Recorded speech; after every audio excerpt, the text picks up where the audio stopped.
آج چڑیوں کا عالمی دن منایا جا رہا ہے۔ رمضان شیخ صاحب سے بات کرتے ہیں، وہ اس بارے میں کیا کہتے ہیں۔ آج چڑیوں کا عالمی دن منایا جا رہا ہے اور چڑیا کتنا خوبصورت پرندہ ہے یار۔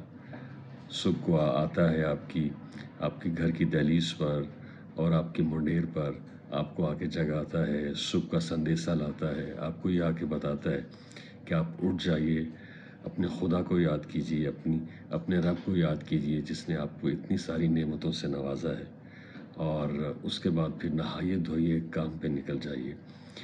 یعنی ایک طرح سے ہم نے اس کی ڈیوٹی نہیں لگائی ہے، فطرت نے اس کی ڈیوٹی لگا رکھی ہے چڑیا کی۔ لیکن بدقسمتی ہے کہ ہم نے یہاں بھی چڑیا کے ساتھ، اتنے خوبصورت پرندے کے ساتھ، اس کی خوبصورت آواز کے ساتھ وہ کھیل کھیلا ہے کہ جو کہ ہم نے ہر شعبے کے اندر کھیل رکھا ہے۔ مثلاً یہ ہے کہ ہم نے گوشت خور پرندوں کو پالنا شروع کر دیا ہے۔ آپ کو جگہ جگہ لاہور کی حد تک تو میں کہوں گا کہ جگہ جگہ ایسے لوگ کھڑے ہوئے ملتے ہیں جن کے ہاتھ میں گوشت کے شاپر ہیں، اور ان کے پاس آ کے لوگ بائکس پہ، گاڑیوں پہ آ کے رکتے ہیں اور ان سے گوشت خریدتے ہیں۔ اور وہ گوشت کا جو شاپر ہے ان کے سر کے اوپر وارا جاتا ہے اور پھر اسے ہوا میں اچھال دیا جاتا ہے، جسے گدھ اور اس طرح کے دوسرے پرندے کھاتے ہیں، جو ماحول کو خراب کرتے ہیں، اور وہاں سے آپ گزر نہیں سکتے ہیں، آپ کو اتنا ڈر لگتا ہے۔ اور یہی وہ پرندے ہیں جو چڑیا کو بھی کھاتے ہیں، اور اس کے علاوہ اور دیگر جو چھوٹے پرندے ہیں، جو خوبصورت پرندے ہیں، ان کو بھی کھا جاتے ہیں۔ تو یعنی یہ ہم کیا کر رہے ہیں؟ اور ایک ایسا پرندہ جس کی آواز میں چہچہاہٹ ہے، جس کی آواز خوبصورت ہے، جس کی آواز کے اندر میوزک ہے، جس کی آواز کے اندر ترنم ہے، آپ کو صبح کو کوئی بھی آ کے جگائے آپ کو برا لگتا ہے، لیکن اگر آپ کو چڑیا آ کے جگائے تو آپ کو قطعاً برا نہیں لگتا۔ تو ہم چڑیا کے ساتھ بیسکلی کر کیا رہے ہیں؟ اور اس سے ہوا کیا ہے؟ اس سے یہ ہوا ہے کہ ہمارے اس خطے کے اندر خاص طور پہ اور پاکستان کے اندر چڑیوں کی جو تعداد ہے وہ ختم ہوتی جا رہی ہے۔ اور یہ ایک ماحول دوست پرندہ تھا جو چھوٹے کیڑے مکوڑے کھاتا ہے، اور اس کے علاوہ اس کا جو دوسرا رول ہے کہ جو ہمارے گھروں میں آ کے رہتا ہے اور بسیرا کرتا ہے، وہ ختم ہو گیا ہے۔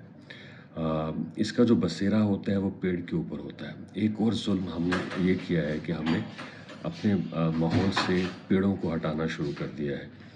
ایک وقت تھا جب ہر گھر کے اندر، ہر گھر کے صحن کے اندر ایک پیڑ ہوتا تھا، مگر اب ایسا نہیں ہے۔ یہ پیڑ ہوتا تھا تو چڑیا آتی تھی، اب پیڑ ہی نہیں ہے تو چڑیا کہاں سے آئے گی؟ اور پھر ہم نے یعنی اس سے ہٹ کے بھی چڑیا کو معدوم کرنے کا بندوبست کر رکھا ہے۔ یعنی پوری کوشش ہے ہمارے سماج کی اور ریاست کی بھی کہ کسی طرح سے چڑیا کے وجود کو ختم کر دیا جائے۔ اور پھر میں نے یہ بھی دیکھا کہ ہم میں سے بہت سارے لوگ ہیں جو لاہور کے آس پاس کے شہروں کا رخ کرتے ہیں اور وہاں سے جا کے چڑیا کا گوشت کھا کے آتے ہیں۔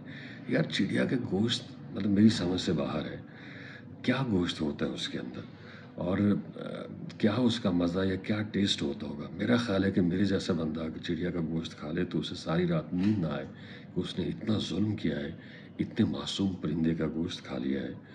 تو وہ کس طرح کے لوگ ہیں؟ میں نہیں سمجھتا کہ وہ انسان ہیں جو چڑیا کا گوشت کھاتے ہیں۔ تو خدا را اپنے اوپر رحم کیجیے اور کائنات کے اس خوبصورت پرندے کے اوپر رحم کیجیے، اس کی پرورش کیجیے، اس کے لیے اس طرح کا ماحول بنائیے کہ جس سے جو چڑیا ہے یا چڑیاؤں کی تعداد ہے اس کے اندر اضافہ ہو سکے۔ یہ جو دن منائے جاتے ہیں مختلف یونائٹڈ نیشنز کے مختلف اداروں کے اندر، ان کا مقصد یہ بھی ہوتا ہے کہ ہم دیکھیں کہیں اس حوالے سے ہم سے کوئی کوتاہی تو نہیں ہو رہی۔ تو اگر ہم سے کوئی کوتاہی ہو رہی ہے اس حوالے سے تو ہمیں اس کی اصلاح کرنی ہے اور اسے ہمیں آئیڈینٹیفائی کرنا ہے۔